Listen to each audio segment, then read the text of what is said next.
नमस्कार मित्रों, आइए देखते हैं सीडीपी के महत्वपूर्ण प्रश्नों को। 30 प्रश्न आप लोगों को यहाँ देखने को मिलेंगे। 30 प्रश्न में आप लोगों को 18 प्रश्न लाना ही लाना है। यदि 18 प्रश्न आप ले आते हैं तो आपकी तैयारी बहुत अच्छी है। 18 से आपका स्कोर कम होता है तो थोड़ा और मेहनत करने का ज़रूरत है। चलिए चलते हैं, प्रश्न को पढ़ते हैं और सही ऑप्शन तक पहुँचने का प्रयास करते हैं।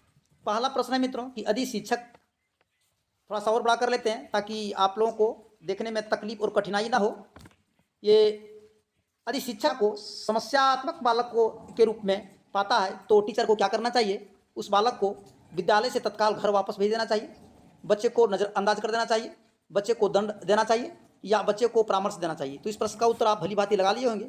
ईजी और ये शिक्षण शास्त्र से है, बच्चे को परामर्श देना चाहिए। आगे बढ़ते हैं और सवाल 2 को देखते हैं। सवाल 2 क्या कह रहा है मित्रों कि पाठ्य सहगामी क्रियाएं मुख्यतः संबंधित है छात्रों के मानसिक विकास से, छात्रों के सर्वांगीण विकास से, शैक्षणिक संस्थानों के विकास से, छात्रों के वित्तीय विकास से। तो इस प्रश्न का उत्तर आप लगा लिए होंगे ऑप्शन 2, छात्रों के सर्वांगीण विकास से। आगे बढ़ते हैं और तीसरा नंबर के प्रश्न को पढ़ते हैं। तीसरा नंबर के प्रश्न क्या कह रहा है मित्रों कि निम्न में से किसने अधिगम सिद्धांत का प्रतिपादन नहीं किया? 4 यहाँ पर साइकोलॉजिस्ट हैं, थॉर्नडाइक, स्किनर, कोहलर और BS ब्लूम। तो इस प्रश्न का उत्तर आप लगा लिए होंगे कि अधिगम सिद्धांत का प्रतिपादन किसने नहीं किया, तो वो साइकोलॉजिस्ट जो हैं BS ब्लूम हैं। आगे बढ़ते हैं और प्रश्न देखते हैं 4। ये कह रहा है कि शिक्षा में अवरोधन का तात्पर्य क्या है? किसी बालक का 1 वर्ष से अधिक समय तक एक ही कक्षा में रहना, क्या ये अवरोधन है? बालक का विद्यालय न जाना, बालक का विद्यालय में प्रवेश न लेना, बालक द्वारा विद्यालय छोड़ देना, क्या शिक्षा में अवरोधन हो जाएगा? तो इस प्रश्न का उत्तर थोड़ा सा डिफिकल्ट है, आप लगा लेंगे और आप इस पर भरोसा करेंगे ऑप्शन 1 पर कि किसी बालक का 1 वर्ष से अधिक समय तक एक ही कक्षा में रहना, शिक्षा में यही अवरोधन का तात्पर्य है। आगे बढ़ते हैं और 5वां प्रश्न को पढ़ते हैं। 5वां प्रश्न क्या कह रहा है मित्रों कि निम्न में से किस कौशल में पूर्व ज्ञान का परीक्षण आता है? तो पूर्व ज्ञान का जो परीक्षण आता है वो आता है प्रस्तावना कौशल में, प्रदर्शन कौशल, उद्दीपन परिवर्तन कौशल और समापन कौशल। आप नहीं लगाएंगे, नहीं तो आपका 1 नंबर गड़बड़ हो जाएगा। आगे निम्न में किस सिद्धांत को पुनर्बलन का सिद्धांत भी कहते हैं? तो इस प्रश्न का उत्तर आप क्या लगा रहे हैं? सूझ का सिद्धांत, शास्त्रीय अनुबंधन सिद्धांत, उद्दीपक अनुक्रिया सिद्धांत, क्रिया प्रसूत अनुबंधन का सिद्धांत। तो इस प्रश्न का उत्तर जो है सो आप लगा लिए होंगे, क्रिया प्रसूत अनुबंधन का सिद्धांत को पुनर्बलन का भी सिद्धांत कहते हैं, ये BF स्किनर का सिद्धांत। आगे बढ़ते हैं और प्रश्न 7 को पढ़ते हैं। कह रहा है कि निम्न में से कौन सी अवस्था जेरोम ब्रूनर के संज्ञानात्मक विकास सिद्धांत का अंग नहीं है? तो आप जो है सो क्रियात्मक अवस्था उनका है, प्रतिबिंबात्मक अवस्था उसका है और संकेतात्मक अवस्था ये उनका संज्ञानात्मक विकास सिद्धांत का अंग है, लेकिन अंतः प्रज्ञ अवस्था जो है ये नहीं है। तो इस प्रश्न का उत्तर होगा ऑप्शन 3। आगे बढ़ेंगे और 8 नंबर के प्रश्न को पढ़ेंगे। ये 8 नंबर का जो प्रश्न है मित्रों ये कूट में है और आप कूट को देखेंगे और ये छोटा कर दे रहे हैं ताकि आप सही ऑप्शन को चूज कर पाएँ। कह रहा है मॉरिसन ने बोध स्तर के शिक्षण प्रतिमान के में 5 पदों का वर्णन किया है, वे हैं। तो मॉरिसन ने जो बोध स्तर के 5 प्रतिमान पदों का जो वर्णन किए हैं, तो सबसे पहला जो है सो पहला हो जाएगा खोज विधि, जिसको, और दूसरा हो जाएगा प्रस्तुति, और 3 नंबर में हो जाएगा आत्मसात्करण, और 4 नंबर में होगा संगठन, और 5 नंबर में हो जाएगा ये। तो इस प्रश्न का जो उत्तर होगा, आप इस प्रश्न का उत्तर आप 2 लगा लिए होंगे, ऑप्शन 2। आगे बढ़ते हैं और प्रश्न देखते हैं 9वां प्रश्न देखते हैं। थोड़ा सा ये स्क्रीन को बड़ा कर लेते हैं ताकि तकलीफ ना हो देखने में। कह निम्न में से कौन सा संज्ञानात्मक क्षेत्र से संबंधित नहीं है? ये क्या ज्ञान, अनुप्रयोग, अनुमूल्यन और बोध? तो संज्ञानात्मक क्षेत्र से संबंधित जो नहीं है वो हो जाएगा ऑप्शन 3, अनुमूल्यन। आगे बढ़ेंगे और 10 नंबर के प्रश्न को पढ़ेंगे मित्रों। 10 नंबर के प्रश्न क्या कह रहा है कि निम्न में से कौन सा अधिगम का वक्र नहीं है? तो ये उत्तल है, अवतल है, मिश्रित है, लंबवत नहीं है।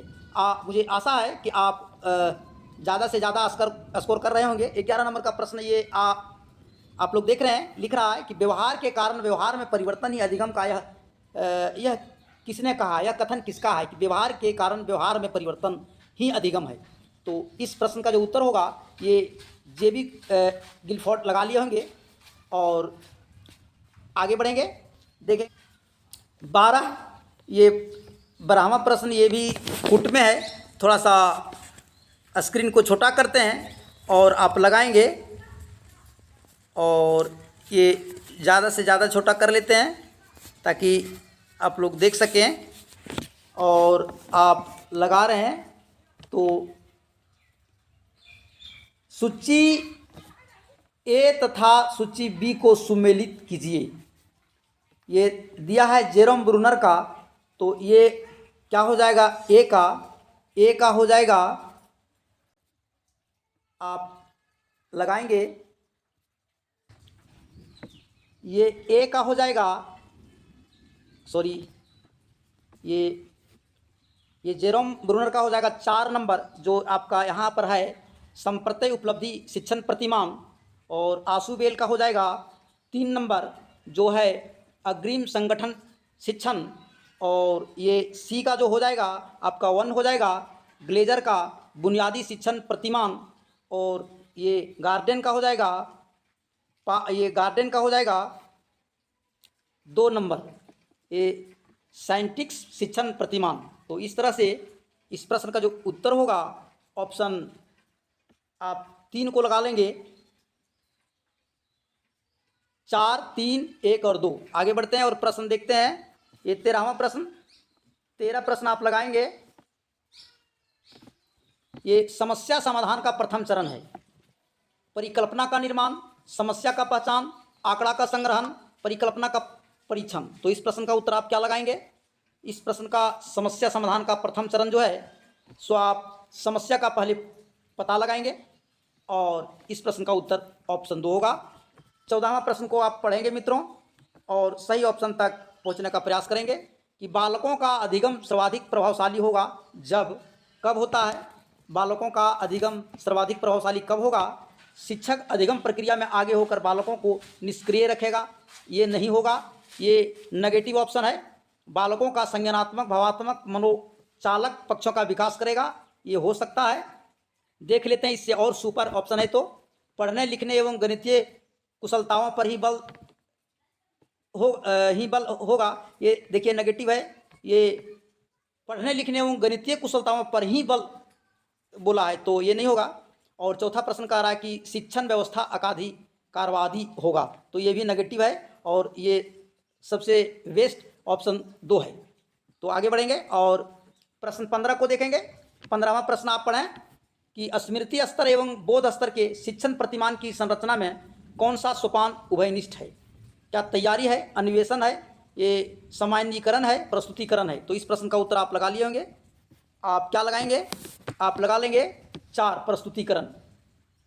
और आगे बढ़ेंगे और 16 नंबर के प्रश्न को जस्ट पढ़ेंगे। 16 नंबर का प्रश्न कह रहा है कि मानव विकास का आरंभ होता है शैशवावस्था से, पूर्व बाल्यावस्था से, गर्भावस्था से, उत्तर बाल्यावस्था से। तो आप लगा लिए होंगे इस प्रश्न का उत्तर, ये गर्भावस्था से। मानव का जो विकास होता है प्रारंभ से होता है, ये प्रारंभ जो होता है गर्भावस्था से होता है। 17 प्रश्न को देखेंगे और 17वां प्रश्न को पढ़ेंगे। और ये द कंडीशन ऑफ लर्निंग पुस्तक के लेखक कौन हैं? ये 4 साइकोलॉजिस्ट हैं, आई.पी. पावलो हैं, बी.एफ. स्किनर हैं, ई.एल. थॉर्नडाइक हैं और आर.एम. गैग्ने हैं। तो इस प्रश्न का जो उत्तर होगा द कंडीशन ऑफ लर्निंग पुस्तक का लेखक जो हैं वो है ये आर.एम. गेनेन। आगे बढ़ते हैं और ये 18 नंबर का प्रश्न आप पढ़ें और सही ऑप्शन को चूज करें। किशोरावस्था बड़े संघर्ष, तनाव, हमला व विरोधी अवस्था है, यह कथन किसका है? किशोरावस्था को ऐसा किसने कहा है? Crow and crow, Stanley hall, ये जरसील्ड, ये 4 नंबर आप देख लीजिए। ये कह रहा है इस प्रश्न का उत्तर जो होगा स्टैनले हॉल होगा। आगे बढ़ेंगे और 19 नंबर के प्रश्न को देखेंगे। 19 नंबर के प्रश्न क्या कह रहा है? ये थोड़ा सा स्क्रीन को छोटा करते हैं। हाँ, ये सूक्ष्म शिक्षण के भारतीय प्रतिमान में कुल कितना समय लगता है? तो आप 36 मिनट लगा लेंगे। पढ़ाना 6 मिनट और प्रतिपुष्टि 6 मिनट और 12 मिनट पाठ योजना और पुनः पढ़ाना 6 मिनट और पुनः प्रतिपुष्टि 6 मिनट। इस तरह से 36 होता है। आगे बढ़ेंगे और 20 नंबर प्रश्न को देखेंगे कि सीखने का पठार सीखने की प्रक्रिया के मुख्य अभिलक्षण है जो उस स्थिति को प्रकट करते हैं जिसमें सीखने की प्रक्रिया में कोई उन्नति नहीं होती है, यह कथन किसका है? तो यह कथन जो है आप किसको लगाएंगे? तो इस प्रश्न का उत्तर आप किनको लगा रहे हैं? स्किनर, ये हॉलिंगवर्थ, गेट्स एंड और रॉस महोदय की। तो इस प्रश्न का उत्तर आप लगा लिए होंगे ऑप्शन 4 रॉस महोदय को। आगे बढ़ते हैं और 21 नंबर ये प्रश्न को देखते हैं और ये कूट में है और देने का आप प्रयास करेंगे। ये कह रहा है स्तंभ ए का तथा स्तंभ बी को सुमेलित कीजिए। तो एनिमल इंटेलिजेंस जो है सो हो जाएगा थॉर्नडाइक का और पुनर्वलन की अधिसूची हो जाएगा 2 नंबर, नहीं पुनर्वलन की अनुसूची ये हो जाएगा 4 नंबर स्किनर का, BF स्किनर। और ये सार गर्भिता का नियम जो है सो हो जाएगा 1, ये गेस्टाल्ट का। और अनुकूलन जो है सो हो जाएगा प्याजे का। और इस तरह इस प्रश्न के जो उत्तर आप लगाएंगे सो आप लगा लेंगे ये 1 लगा लेंगे। आगे बढ़ेंगे और 22 नंबर के प्रश्न को देखेंगे। थोड़ा सा ऑप्शन ये प्रश्न को बढ़ा कर देते हैं। ये विकास कभी ना समाप्त होने वाली प्रक्रिया है, यह कथन विकास के किस सिद्धांत से संबंधित है? तो आप सभी जान रहे होंगे ये निरंतरता का सिद्धांत इस प्रश्न का उत्तर होगा। आगे बढ़ते हैं मित्रों और 23 नंबर के प्रश्न को देखते हैं। 23 नंबर का प्रश्न क्या कह रहा है? 23 नंबर के प्रश्न कह रहा है कि संविधान के किस संशोधन से शिक्षा एक मौलिक अधिकार बन गई है? तो आप लगा लिए होंगे। इस प्रश्न का उत्तर आप देंगे ऑप्शन 3 86वें संशोधन। और 24 नंबर के प्रश्न आप पढ़ेंगे। अभिप्रेरणा के मूल प्रवृत्ति सिद्धांत के प्रतिपादक थे। कौन मनोवैज्ञानिक थे? तो वे थे विलियम मैकडूगल।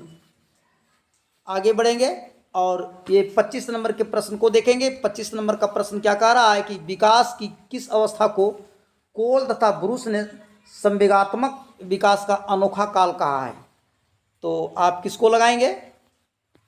किशोरावस्था, शैशवावस्था, प्रौढ़ावस्था, बाल्यावस्था। तो इस प्रश्न का उत्तर आप बाल्यावस्था लगाए होंगे। आगे बढ़ते हैं और 26 नंबर के प्रश्न को पढ़ते हैं। कह रहा है किसने बहुविमात्मक प्रज्ञा का प्रत्यय दिया है? तो गार्डनर साहब, स्पीयरमैन, ये गोल्डमैन, जॉन मेयर। तो इस प्रश्न का जो उत्तर होगा सो होगा गार्डनर साहब। आगे बढ़ेंगे और 27 नंबर के प्रश्न को पढ़ेंगे और सही ऑप्शन को चूज करेंगे। कह रहा है डिस्लेक्सिया में यह कहने में कठिनाई होती है। डिस्लेक्सिया हर परीक्षा में ही आते हैं, तो यह प्रश्न हर परीक्षा में आता है। तो इस प्रश्न का क्या उत्तर होगा? आप जल्दी से लगाएं। इस प्रश्न का उत्तर 3 होगा, ऑप्शन 3। पढ़ने वर्तनी संबंधी में कठिनाई डिस्लेक्सिया कहलाता है। आगे बढ़ेंगे और 28 नंबर के प्रश्न को देखेंगे। ये शिक्षण शास्त्र से है और कि निम्न में से क्या समावेशी कक्षा में शिक्षक की भूमिका नहीं है? निम्न में से कौन सा ऑप्शन में से समावेशी कक्षा में शिक्षक की भूमिका नहीं है?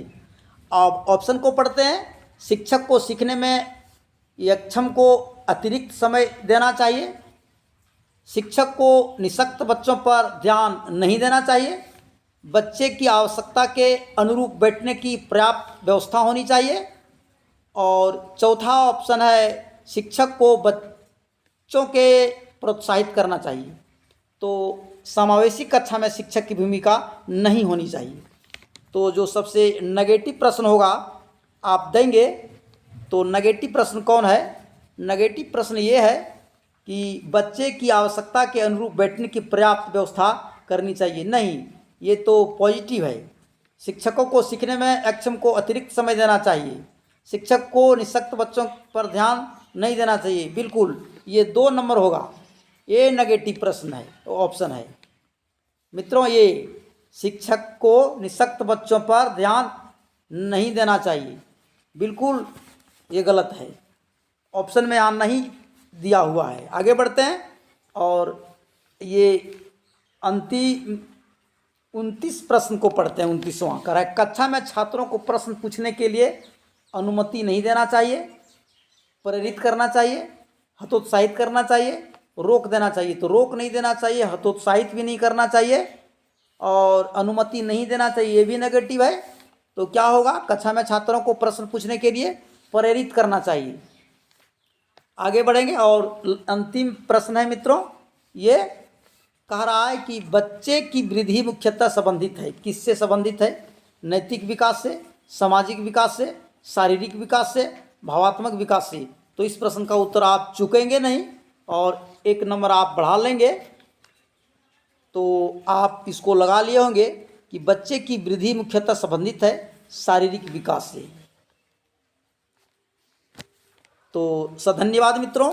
नेक्स्ट वीडियो नेक्स्ट डे के लिए वीडियो को आप ये सब्सक्राइब कर लेंगे निश्चित रूप से, और मैं पर डे 30 प्रश्नों का एक सेट आप लोगों को देता रहूँगा और अपने दोस्तों तक भी शेयर कर देंगे।